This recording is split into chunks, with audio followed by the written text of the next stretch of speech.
by the permission of the DG, I will make this interaction conversational. Solid prints, papers, reading, yeah, it's ready. I will be handed over. But it shall be conversational. How? First, the intent of this paper is to show that Cocoa House was not the only landmark deserving of this historical recognition. That's the first. Second, to ensure that those who are here, 80%,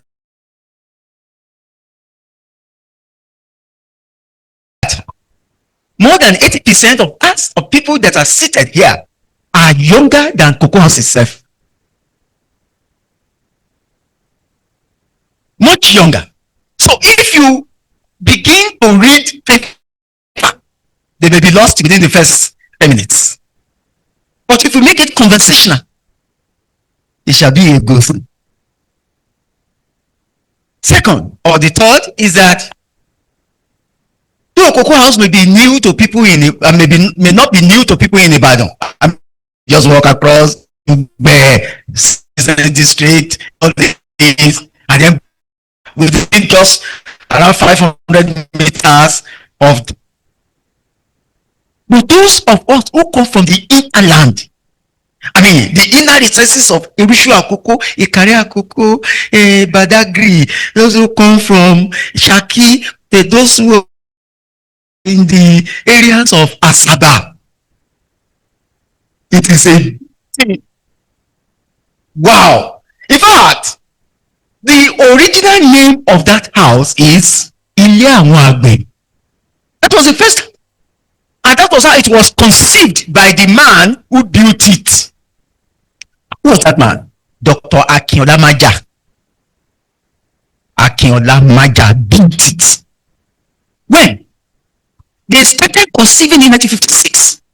But 1958, his leader, Chief Obafemi Awolowo, appointed him to be in charge of the National Investment and Property Company of the Western region. Now, you will wonder why they will call a regional organization national. Why national? It can be confusing to today's generation. People who are less than 30 years of age, national.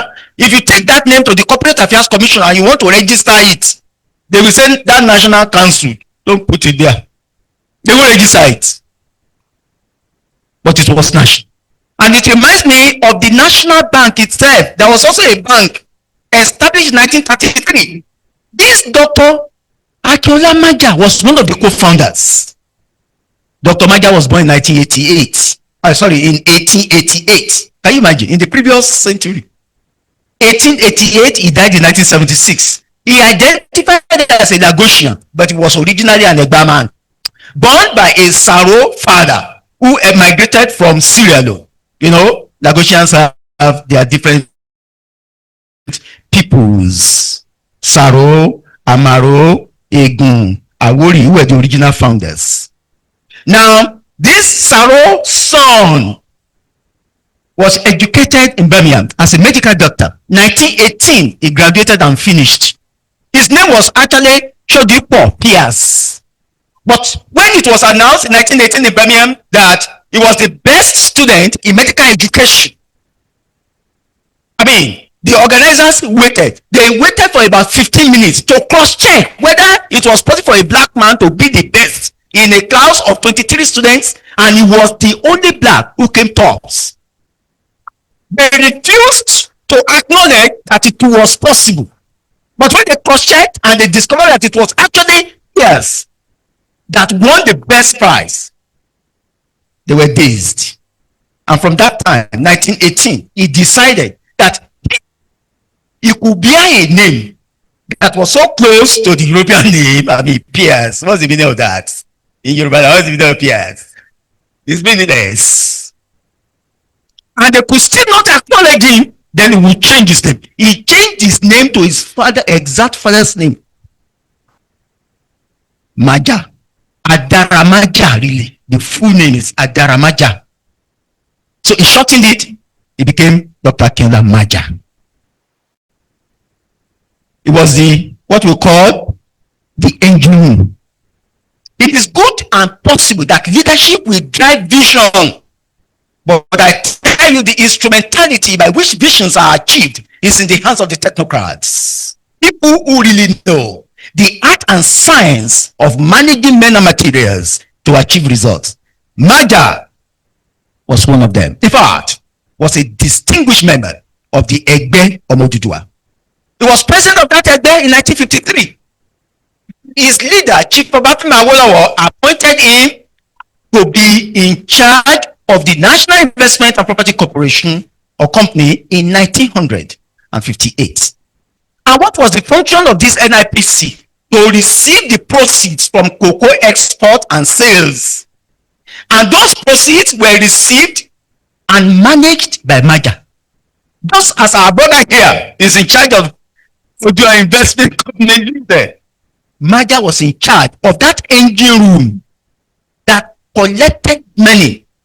They did not fritter it to build the cocoa house. So what was the process? He gathered men and materials together. People were like him. Technocrats. Imagine the medical seeing a major civil engineering construction company, construction projects, and he did it well. So they gathered money. Now the project, they cut the first sword in the year 1960, really.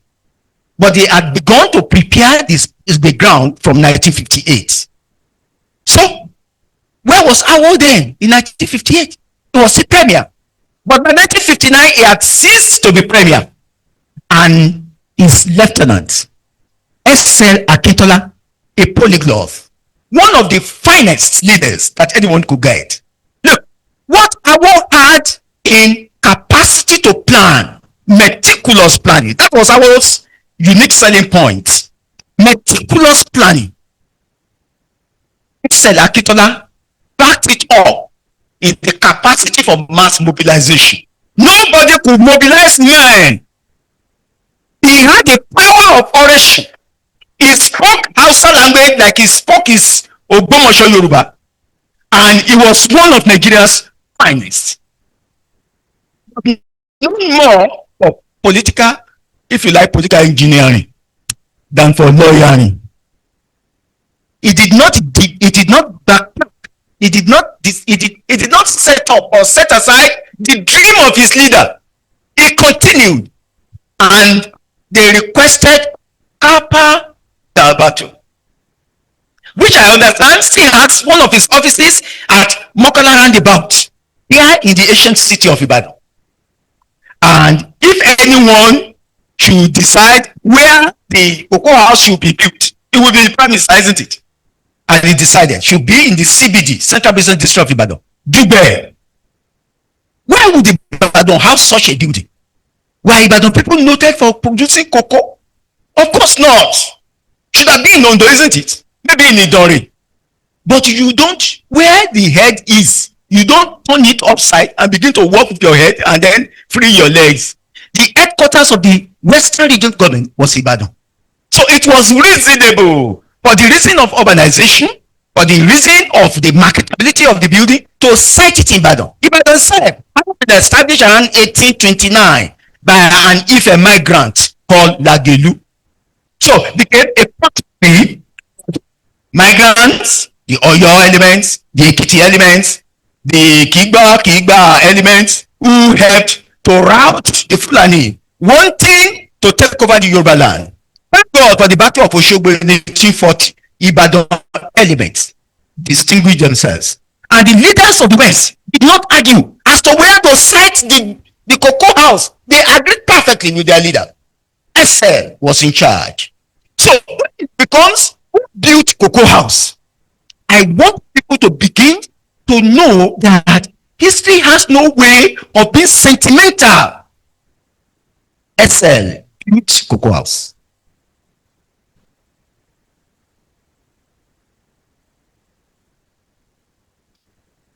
By what? By requesting the technical assistance of of his lieutenant, Dr. Akinola Maja, who also brought in people who helped him. So, Cocoa House came to the fore. It was completed from start to finish. They did it in 6 years. Start to finish, 6 years. In fact, by 1964, Cocoa House had been completed. It was because of the political events as at that time, the census issue, the federal elections, that the premier delayed the commissioning. And the following year, 1965, he commissioned that gigantic building, 24-story standing. July 30th, 1965. Papa Davato built it. Italian company. They did not give the building to a company that will ruin it. That is the sharp difference between the generation now and the generation before now. In fact, in one of my papers, I said, Cocoa House, Autonomy University, Western Nigerian Television, and the Liberty Stadium, the four indisputable civil engineering construction that was done in this country, were built by human beings. Human beings built these four landmarks. Now, when Nigerians started to build, you could see the difference between Nigerians building and human beings building. You see the difference. Of Kappa and Davato were Dumez, Fujirol, Soler Bonnet, Boygis. These were the that were there in the 1940s up to 1970s. They helped give technical assistance to the building of the Cocoa House. So, why is it not good? Because historians, we have a way of throwing back to situate whatever we say in history. We don't scratch the surface. Because we ask ourselves, by what authority are you saying these things? By what authority? This is the foundation or the exact context within which Cocoa House was built. Let's look at the Western region. What's the Western region? A part of Nigeria. And that Western region lies south, immediate south and west of River Niger. It covered an area of 45,376 square miles, the equivalent of 117,523 square kilometers. That's about half of Germany. If the southwestern part of Nigeria were to be in Europe, it would be a minimum of 2 countries. If were to be in Europe. So I'm surprised when some people say, some people are apologetic. They don't want to be identified to say, they speak about Yoruba, they think that it will make them look local. No, I'm not apologetic at all about the western part of Nigeria. If we were to be in Europe, we will be 2 countries. How many? What is the size of Portugal? It's only 93,000 square kilometers. Our western region is 117,523 square kilometers. Now, today it is divisible into 8 states. Don't forget, when this western region was constituted, it was only part, Lagos State was only part for some time. In the 1952 Lancashire Conference, Nigerian leaders met in London. They decided that one of the things they would do was to detach Lagos from the West and to neutralize it, to make it a federal territory. Don't forget, from that time up to the year 2017, when Ambode rightfully brought Lagos into the Odua group, Lagos was lacking, and our name was absent, and our seat absent in the Odua enterprise. But which states were there in the western region? The states we now have today as Delta, Edo. In fact, the boundary of western region stopped in Asaba. In Asaba, that was the boundary of the western region. From Badagry in the west to Asaba in the east. Delta and Edo states were in the western region. Ondo, Oyo, Ogun, Osun, Lagos, Ekiti were included. So when you add the 6 plus 2, it will be 8. But from 1953, it was actually 7, as we had it then. 45,376 square kilometers. The vegetation was divisible into 3 zones. 1, the swampy area, mangrove. Second, the rainforest, the heavy rainforest where you have orographic rainfall, Ekiti, Ondo, were in the middle of that rainforest. And then the Guinea savanna, Shaki, Kishi, Igiseyin, Igboho, Shepeteri, were in the Guinea savanna. These vegetable zones actually helped the productive enterprise of the people. Agriculture. And that was why other things that were built by that government emphasized the comparative advantage that the West had over agriculture. Was conceived, Obafemi University, then before University of Ife, was conceived purely as an agricultural factory university. Just a university to advance the cause of the productive enterprise of the people. And that was why the faculty of agriculture of that university was the first to be built. That faculty of agriculture was actually the Senate building. Was the Senate building. And at the basement, an also chapel head is services. Now, the Western region, a base area now occupied by 8 states. I've said it. Lagos was not part of the Western region from 1953. She was not. And Lagos, in fact, did not rejoin the West until the Odua Investment Enterprise, until Mr. Ambode brought her into the fore. Now, according to the 1952 to 53 census, the Western region population were like this. It's important we state this foundation. Up to 6 years, 917,000 people in the Western region. Those who were 0 to 6 years, 970,000. 7 to 14 years of age, 576,000 people. And I'm talking in terms of male. Now, 15 to 49, male, 1,275,000. Female, 1,427,000. 50 and above, 233,000 male and 251,000 female. Total in the West that we had our population was 6 million. Now, major production enterprise, agriculture, was divided into 6 or 5 main enterprises. One, cocoa, rubber which grew in the Delta province, oil palm which grew everywhere, including wild oil palm kernel, a derivative of oil palm, and then cotton. The peoples of the region were 1. Yoruba, 68%. 2. Ijaw. Up to today, Ondo State is not a monolithic state. Ondo State has its Ijaw population in the SL, the local government of that state. Ijaw, Orobo. 4. Ishekiri. 5. Egun in Lagos. 6. Edo or the Edoid. And 6 Edo and 7 Igbo. Is it not surprising that there were Igbo people in Western region? As I was a Delta Igbo. How about that? And you are surprised that one Okorodudu, Mr. Okorodudu, was Nigeria's High Commissioner in Britain. In those days, the regions had their separate embassy, separate from Nigeria, abroad. Western region had its embassy in Britain. It had its embassy in Israel. The northern region had its embassy in Saudi Arabia and did not have any embassy in Israel. So, they pursued those things that were peculiar, critical to their survival. They did not have. So, when was Cocoa House in this? It was like this. What did the leaders do special that they could do such heart-shaking projects?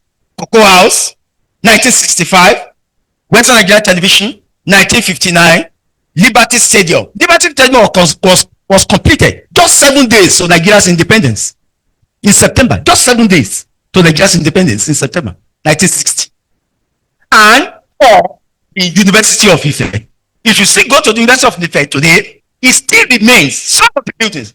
Not now that ETF and Nigerians are building there. Human beings were building there. You saw the difference. Now, how did the leaders achieve it? There's something Awo called mental magnitude. That was Awo's language. Professor Moses digress that, disaggregated that and explain it. Leaders of the West were not who were just the run of the mill. Was this, was that. So we made concern all and sundry. No. They distinguished themselves not only in knowledge, but also in emotional intelligence. They were the best. None of them were riffraffs. Riffraffs who suddenly jumped into money and became a celebrity of no consequence. No. Mental magnitude was what they had. Second, they had a plan.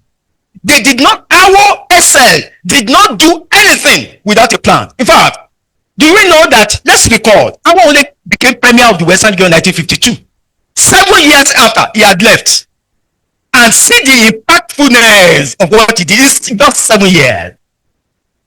7 years. By 1959, our at least, by September of that year, to be premier of the Western Region. And SL had coming. SL was there also. And by then, pretending to be human beings, killed him. They were pretending that they were human beings. They killed that great leader. Now, they had a plan. What are the plans? 1955 to 1960 plan is in the Western Region sessional paper, which the document is still in the archives up to today. It is in the archives at the Federal University. It is in the archives here at UR Ibadan. 1955 to 60 document. If you see that document, you will marvel at the level of the mental magnitude of your ancestors. It's not for nothing that the Yoruba people are proud of their people, of their leaders. There's no arrogance is not the same thing as pride. Arrogant, but we are proud of our ancestry. Why? Because except you have distinguished yourself in the best of knowledge and capacity to organize men and materials, the Yoruba will not accord to you any leadership trait. They will not say you are a leader. You say it's rich and say, hey, if you can be rich, any fool can be rich. It's very hard work. And say, hey, conductors not hard working. See the level of the way conductors behave in Lagos. They are extremely hard working. They will shoot, they will come, they will come. The car will not stop, they will come out. It's hard workingness. Mental magnitude. 1960 to 68. Can you imagine? Excel already was thinking of 1968 in 1959. Can you imagine? 1960 to 1968 plan. They had plan. 2. They had a think tank. No leader in the West can achieve success. You are leading the people that are the most difficult to lead. If you do not have a group of people, Lagos has it. They call it Governors Advisory Council, GAC. They were copying our template. And our had a think tank. What were they? One, the Egbe Omoduduwa, formed in 1945 at Owo. And second, they had a political backing in their party, the Action Group. Look, if we want to make this country great, T must be superior to politicians. When politicians can just do anything they have with their political party, then there's no center. There's no coordinating body.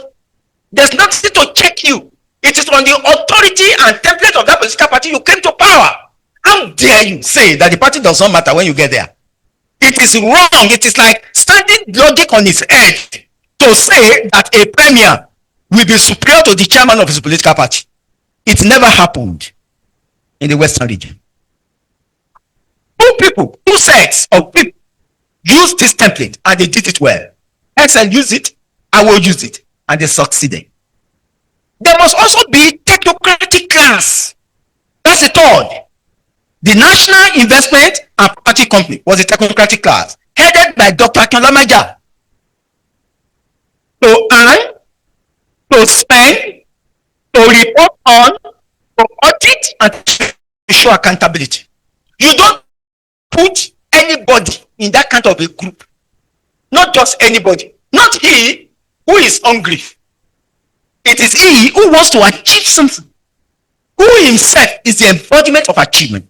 Maja distinguished in that area. High level of personal discipline and leadership. Skills, emotional intelligence, they had it, and organizational skills. constantly work to earn more than spending.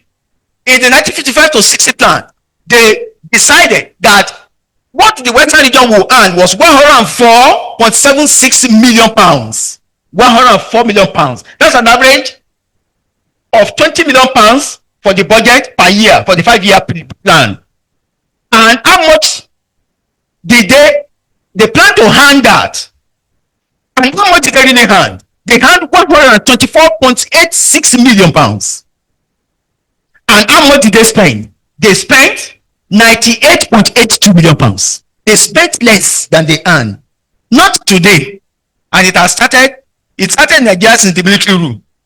There was always constantly spending and overspending budget, to the extent that the budget became a nonsensical document rather than being a guide to fiscal discipline, prudence, and accountability. I mean, who is he that will say, I'm going to spend 20 trillion naira, and then at the end of the day, end up spending 40 trillion naira? And in explanation, I say that after all, unforeseen contingencies are coming. Today in Nigeria, the unforeseen contingencies is even deified, codified, and legitimated in what is called, they call it, yes, Wettermins.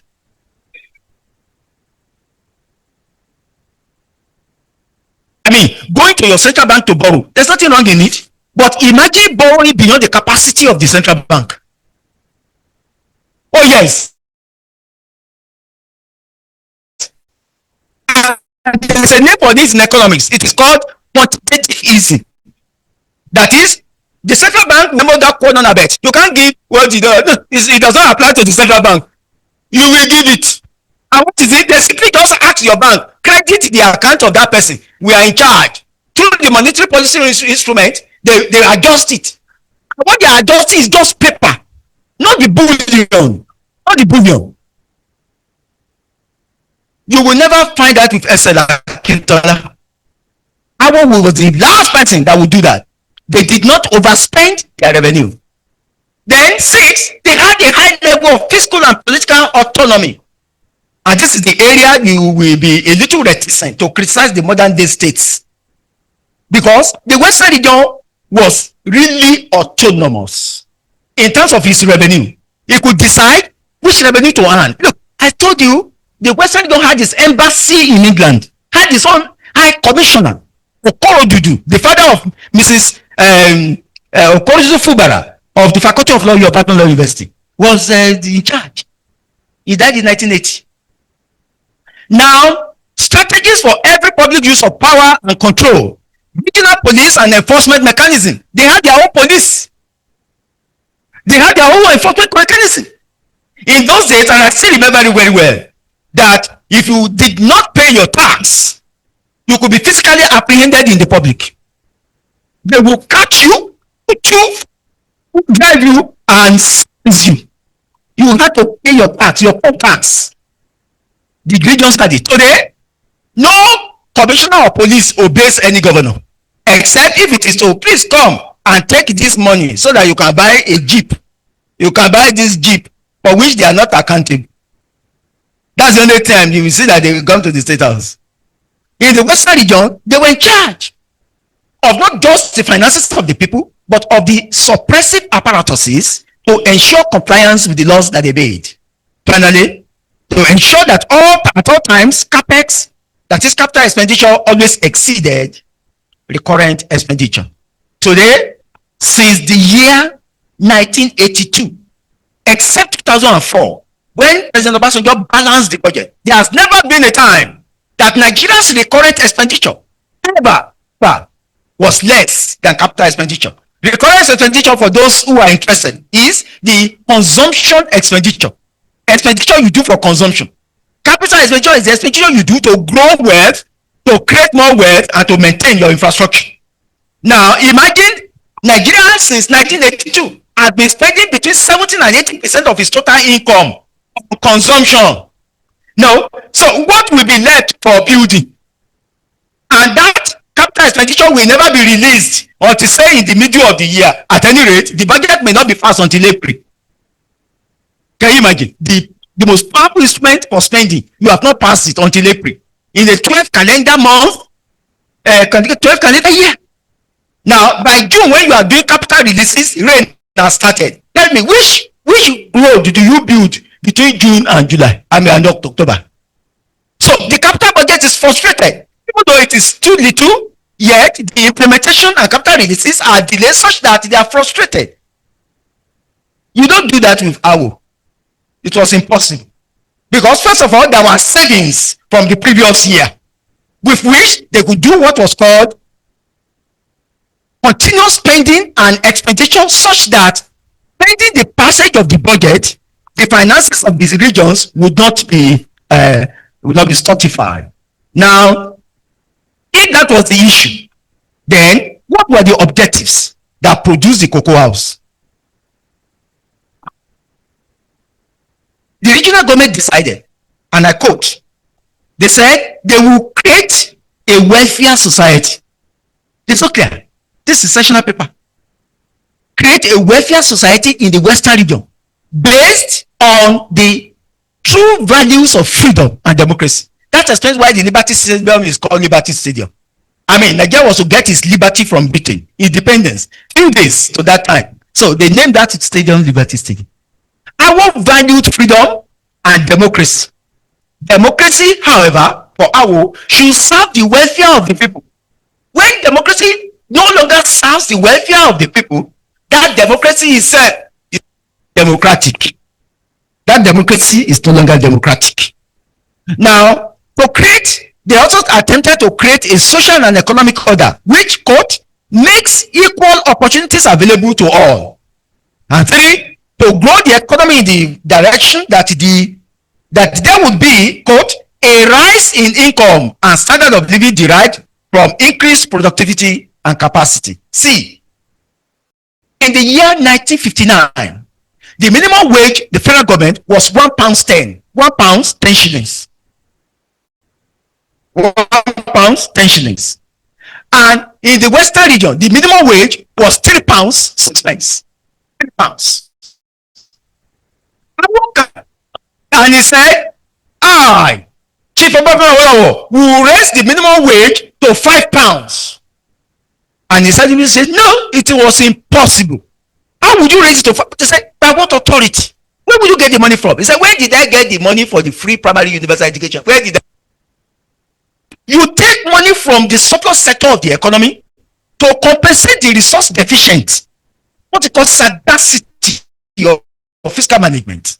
And that was why Cocoa House, see this house, 25-story building, they spent only £1,250,000 exactly to build that house. I'm not going to ask you to convert. Don't try to convert. Convert waiting. Don't convert. £1,050,000. 1,000 times 1,000 is equal to 1 million. Are you pretending to say that it's only 2 billion that built Cocoa House? Can you build it now with 2 billion? Can you even do just the wiring? Just the wiring. Or provide for the security of the place so that no militant comes to throw bomb in the place. You know, some people can be very hateful of your development. It is at the juncture of your celebration that they are waiting for you. I pray we will not fall into their hands. Providing of the Cocoa House alone in a year, I tell you, is in excess of 1 billion. 1 billion. Not to talk of to do this today at 2 billion. Imagine if the Cocoa House had not been built, the money would have been spent, isn't it? And we wouldn't have had this kind of build. See the marvel, the civil engineering, and look at the strength of materials used there. Kappa and Dabato was a company that had an special capacity to create a middle course between quality and frugality. That is, we use some resources, yes, but at the most frugal and cheapest prices. So it was chosen. They could have chosen Solebone. They could have chosen Boygis. They could have chosen Dumez, which built the bridge across Lokoja to Kotokarfu. They could have chosen it. But they chose the one saying, see, we are a young region. We only got our independence from Britain in 1958. Don't forget that Western region became independent on its own in 1958, when Nigeria was not yet independent. Your Nigeria became independent in 1960.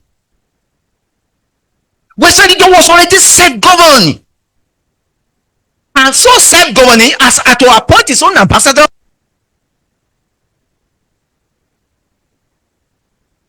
cocoa and palm kernel, not persons. Exportation was not done by persons. It was done by the region. Rates who take income, who surcharge, who do grading. And do your grading of your cocoa to get the highest quality of beans. You will pay some rates. The regions were extremely very strong. In fact, the regions were richer than the federal government of Nigeria. So I will show you just two more examples. And the one that the first of all show is that of Liberty Stadium. Just as the Cocoa House was being planned, the Liberty Stadium also was being planned. When? 1957. And when did they begin to cut the first sod? 1958. Who was in charge? The Commissioner for Agriculture and Community Development, Akindeko, was in charge. Gabriel Akintola Deko was in charge. How many years did they spend in building that Liberty Stadium? The first modern stadium in the whole of Nigeria. Nigeria had not seen a stadium before until they came to Ibadan to see it. 1958 they started. 2 years it was done. Just 2 years. I was said, I couldn't give you a contract and you will come to me a year or two later and say you are doing variation. You couldn't do variation with our variation. Means that you will say, sorry, although we agreed that I'm going to do it for 30 naira, but now that inflation has added, do you mind if we review it and say it is now 45 naira? I will work. It will from the beginning, the variation. And you know, the orientation about money till the last. They give the last account. In fact, they will bring the reckoner. There was one document they call reckoner in those days. I mean, my daddy that I hear knows what I'm talking about. Reckoner, 50 naira times 1,060 places. It will show you the report. Our will bring out reckoner. They did construction. Started on the 11th day of March 1958 was when they started to build the Liberty Stadium. 11th March 1958. By September 24, 1960, it was ready. It was ready. And the premium again.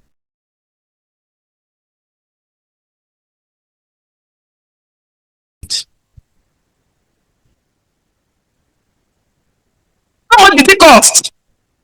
521,000 and 521,050 pounds exact.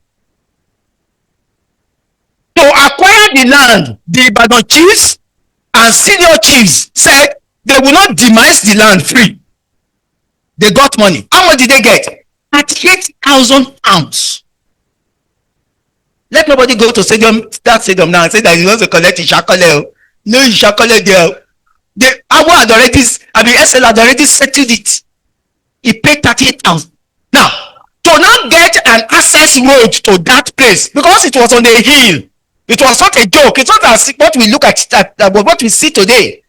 They constructed the access road to that place at the cost of 35,000 pounds. What that cost? Less than 600,000 pounds. Now, if you do conversion now and see whether Nigerians who are, human beings built Liberty Stadium. Human beings built it. I tell you, when you multiply 600,000 pounds by 2,000 naira, it will be less than just to do the environmental impact assessment alone. It will be less. It will be less. Again, which think tank anchored this project? The National Investment and Property Company. Who was in charge again? Maja. Dr. Maja. Now, the architect was J.E.K. Harrison. But that J.E.K. Harrison did the design, including quantities and things like that. In those days, quantity surveying was not yet separated from architecture. They were doing it together. J.E.K. Harrison plus the Western Region Ministry of Works. Otto designed, devised, and helped to cut the first sword on Liberty Stadium. Now, that's not what is special. Let me show what is special. Do you know that as soon as they started to cut the first sword in 1958, Dr. Maja, acting under the supervision of his leader, Samuel Ladoke Akintola, appointed one man called Joseph Oguyemi to go and study how to manage modern stadium in Europe. They had not yet finished the stadium. They had already sent someone on expense paid on how to go and manage it. This man went, they finished the stadium, and he returned in November of 1960. He managed it for 10 years. Not a single speck would drop in Liberty Stadium without him knowing. He managed it perfectly. Where did they send him? First, they sent him to Wembley Stadium to understudy it. Two, they sent him to City Stadium in England. Three, they sent him also, he spent 6 years at the London University Athletic Ground. And finally, it was at the Berlin Stadium. Can you imagine? In 1958, you are not yet finished, and you already see far ahead. The audacity of limitless vision. That's the title of this my paper. The audacity of limitless vision. And the man returned, and he spectacularly managed that stadium until Nigerians started managing it.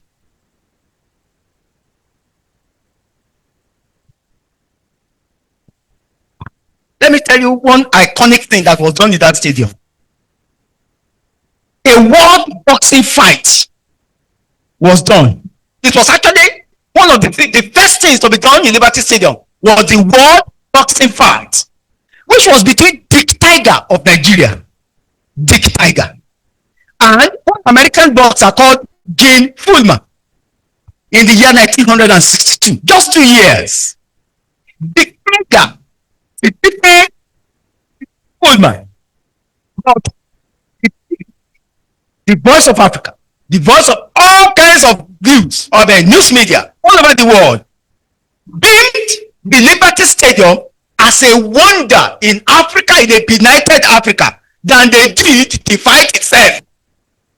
Advertising the Western region beyond words.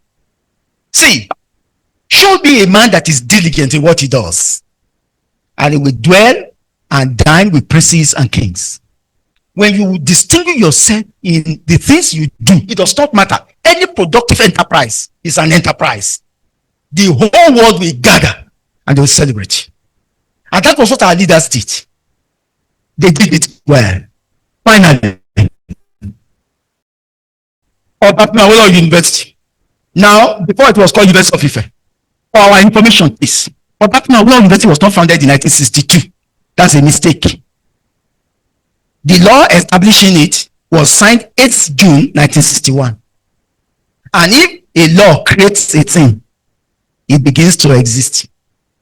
University of Ife only started to take in students in 1962. It's like you. The day a child is named, is it the day he is necessarily born? No, he would have been born first before he is named, isn't it? Meaning that his birth should be me. Our Babylon was established in 1961, and our VC Ogumodede before now had corrected that in our archives. It was not a 1962 university, but a 1961 university. Although it did not take in students until July of the following year. Yes, 1962. But it was actually born 1961. Now, tell me, Awo had ceased to be premier of the Western region in 1959. Who do you therefore think built the university from 1961? Who built it? Go and look at the mosaic that they put in my university now. They show the leaders, the VCs, those who created it, big leaders, not diminishing anybody. You will not find a single portrait of Professor Akintola. The historical injustice must be corrected. And that is why this lecture is making an attempt to correct it. If a man has done well, say he has done well. Say it. Say it. Don't hide it.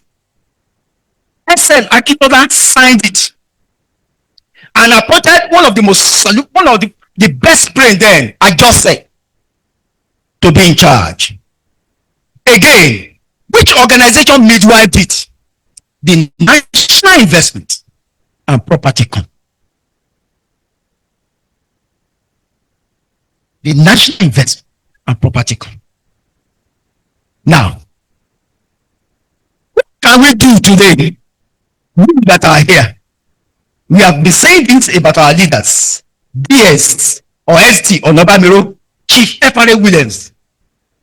He made the law, was always writing the law, establishing all these things. I mean, well, show me anything that the Western region did that they codified in the law that it was not F.R.A. Williams that wrote the law. Show me. You won't find one. F.R.A. Williams, one of the leaders, we are also failing to acknowledge. He wrote the law. ST Onobamiro was the minister in charge of education under SL Akintola. It was he that wrote the minority report establishing the University of Ife. The federal government constituted a panel. They called the Ashby Commission. See, go and look at the university to be established in Nigeria. They came out with a report. They said, one university in Ahmadu Bello, one university in Nsukka, they said that it is University of Nigeria. And one university to honor the Nigerian Federal Capital in University of Lagos. And the SD, who was a member of the committee, said, come. Where is the university for the Western region? I mean, university in other region, university in Eastern region. Where is the Western region? Oh. They say, you want to take the whole of everything. Your people are highly educated. You are the one going to Britain, going to America, doing this, all kinds of degrees. Say, I'm not saying my people didn't do it. Where is our home? Say that there's a university in Ibadan now. Onabadu now said, sorry, the university in Ibadan is not a university. It is a college of a university in England. Give us our home. He protested. He walked out of the meeting. His leader called him and said, you don't walk out of meeting. Don't walk out of meeting. They will take this decision at your back and you will be bound by it. You will be bound. Go and write a minority report. He now wrote a protest minority report. Of course, you could trust Chief Obafemi Awolowo was the Uromi. He was the Uromi under the water that is determining the dancing at the top of the water. And then they submitted it. Tafawa Balewa had no option. Say, hey, okay, you see, we allow you to have a university, but first, it will be a regional university. One cover we will not give. One pop dime we won't give. You are on your own. But we permit you to have it. But don't replicate courses that are that are already existing in the three other universities. So no problem. So find it okay. Then university education was exclusive to federal government. Ibadan had always been federal. The first state university in Nigeria was the University of Ife. It was the first state. I'm sure because I didn't say regional university state. A region is the same as a state. The regions built it. 1961, they made the law. By 1962, they admitted the first set of students who were occupying the campus of what you have today as the Polytechnic Ibadan. That was where University of Ife started. And that was why the students were educated for about 5 or 7 years until the university moved to its permanent site in Ile-Ife in 1972. The Western region now wanted to prove a point.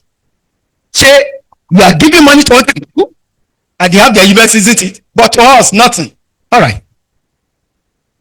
Excel, regardless of the disagreement between him and his leader, contacted the colonel immediately and said, what do you think about this?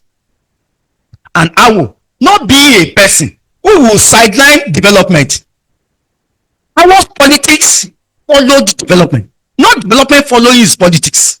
He prioritized the development of his people, politics. So, okay, I know of one of my friends with whom I have schooled elsewhere. His name is Ben-Gurion. Ben-Gurion. Ben-Gurion was one of the world's first-class architects. He designed the University of Ife. Ben-Gurion later became the Prime Minister of Israel. And when he was 90 years of age, he came to Ife to celebrate his, and we celebrated him. He designed that university.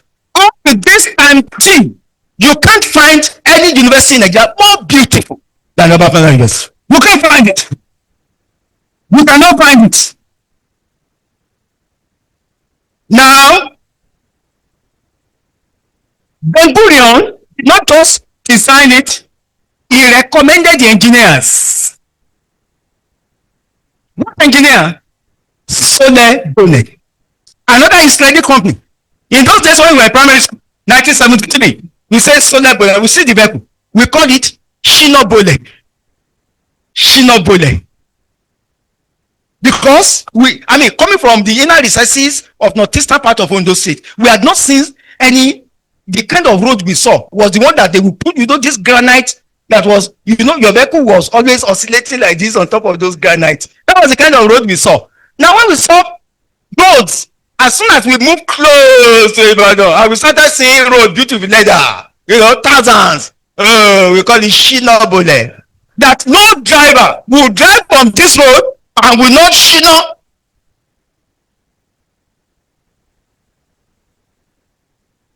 Ben-Gurion, Sole Bone, built 80% of our University. Today, do you know what they did after building the Trinity buildings, the Faculty of Arts? We call it humanities. Building number 1, number 2, number 3. They gave a guarantee that nothing will happen to the pillars and the beams, the columns and the beams, in 25 generations. A generation is 25 years times 10. That's 250 years. That if anything happens, the company will reimburse the Western region. We are just about 60. We are just about 60 something years, and I tell you on the authority of my honor, nothing has ever happened to those buildings. What can today's generation therefore learn? What can we therefore learn from what these people did? What? This is what to learn. Number 1, let our best be our leaders. Elect your best. Not that sheep should be leading lions. Have you noticed the quality of political leadership we have been electing since 1979? 79 was even fair. Have you noticed since 1993? The ill-timed, ill-fated Third Republic? The quality of leadership that we have been having has been affecting us such that our mental magnitude is now lacking in our political system. That's why you see someone whose sources of income is suspect being enthusiastically elected by little discerning electorate who have mastered the art and science of vote merchandising, buying and selling of votes. Even when politicians were not ready to buy, you will see people advertise and say that my vote is for sale here. To say, one of our professors joined a political party called COA his name or her name, Professor Shonaya, sorry. We were to do campaigning in Ife. And you know, the Okada riders, you may not like them because of their nuisance value. But that nuisance itself can be mobilized for mass mobilization. And that's okay, join us so that we can go from Abayagani straight to Isale Agbara, and then from there, Olorogbo, and terminate in Mayfair. I'm sorry if I mentioned Ilefe is the core of Yoruba culture. So you cannot expecting our streets to bear your white man's name. There is even a place in Ife called Galefefe, Galefefe, Isale Agbara. When you mention that kind of name in Lagos, they may be dazed.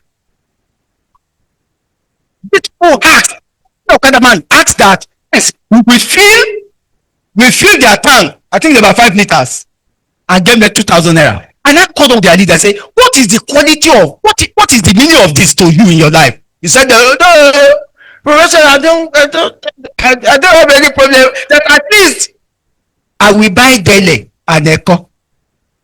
Can you imagine? He was thinking only of just 1 million.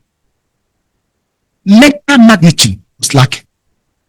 The quality of political leadership is suspect. There is a disconnect between Nigerian structural federalism and our fiscal capacity. What do you do to a country or to a part? You say the Southwest is not doing enough for its people? Cocoa House should have been replicated in all the 6 states. Can't you be the equivalent? In Akure, in Ado-Ekiti, should be able, by now we should have been able, because one, we are better read, we are more populous, we pay more taxes. I tell you, the technical know-how is not lacking in the Southwest. How come that we are not able to replicate something like Cocoa House? Reason, the quality of our political leadership. Our political leadership has become so transactional that as soon as they buy the vote, they no longer feel that they are responsible to you. And do you blame them? Somebody put on the ground 40 billion to win an election. How dare you ask him that he's recouping his fund? Why will he not recoup? If you put 40 billion on the ground and you didn't do politics, I tell you not less than 2,000 people will work in your factory. 2,000. You take you out of poverty. And someone goes to spend that on election, which there's a high probability that he will lose. But God saved him. He now wins. The first thing to recoup is the money he spent on you now. The money is there on you now. So, we need to do something about that. 4 or 3, absence of mental magnitude. 5, long years of military rule has militarized our thinking. Do you know all this development enterprise we had? The people who cut it off, they discontinued it from continuing the military. This same essay that we are celebrating here, together, he was gunned down, was shot. Bravely resisting, But how much can you bravely resist AK-47? How much? With Saddam Hussein, with all his weapons of mass destruction, the mother of all battles, because he ran into a spider's hole now. AK-47 has to respect for any kind of degree you are putting your. I mean, how to give a ballistic missile, and the next thing your reply to him is that you are reading poem. You start to cite poem. You say on the day the black monkey sees the alakuni, he forgets his anger. When you leave command you to forgive him, no matter what I might do, I miss. A blacksmith never know what to forge with iron dross. You are reading poem. If somebody calls a ballistic missile, is it poem that is the reply? They killed him. Therefore, this is my recommendation. Since the Western region achieved this feat, working by the instrumentality of his one, a group of thinkers, 2, to gather money and spend judiciously, and 3, a strong political base to guarantee continuity and stability. I say it here that it is possible to use the instrumentality of the development agenda in Western Nigeria to start and to create that.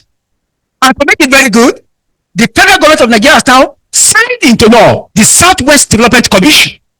They can partner as the think tank while the development agenda becomes the template by which every state in the Southwest shall measure the degree of their development. So don't we set the templates and say, one, if a governor comes into office, can we please see your budget? Let's see your budget. No governor has any right to do a budget. Just does not have a right to do more than 2 budgets. You come into power, you do a budget for that year, and then the next budget, I recommend that should be multi-year budgeting. Parinda and so many other people have recommended this 3 years, and say in the next 3 years, because budgets are strategic plans to do those things that ought to be done in a more perspective of long plan. So what do? Write no more than 2 budgets. 2. Let us have the KPI, Key Performance Index, which shall be drawn by Development Agenda in Western Nigeria. And 3, let the Southwest Development Commission be the source of income federally, yes, but also contributed by the regions or by the states to develop their area. Projects, I think we can is doable in the Southwest. We don't need to replicate it. Number 1, let me do something about Ashegiri Dam. If our Kenji Dam will not work, can't the Southwest Dam work? Generate electricity. In Ashegiri, it's just at the boundary between Oyo and Osun, and then supply electricity around. 2, can't we do something about a rail line running through Ado Ekiti, through Shaki, Iseyin, and then terminating in Ajowa Akoko? Is it not doable? Or even as far as Obajana? And 3, because we must just do something about the quality of the welfare of our people, let us de-emphasize the idea of indigenship when it comes to employment. And our true citizens should be able to get employment as a chief judge of Ondo State. Lagos is already doing it. All manners of people are principals, except Ikorodu area that they protested. If you are not in Lagos, you can't do principal in Ikorodu. But go check out, Lagos is benefiting from the economics of scale of getting the best hands from all over Nigeria to work its state. How many people have been governor of Lagos who were originally Lagosians? Now you tell me what. Starting from Brigadier General Mobilage Johnson, was an Egba man. How about that? So the truth of the matter is that if you do these 3 things, 1, do something about power. 2, do something about railway. The way to move your people in a mass way, such that the economics of scale around the 6 states shall be distributed.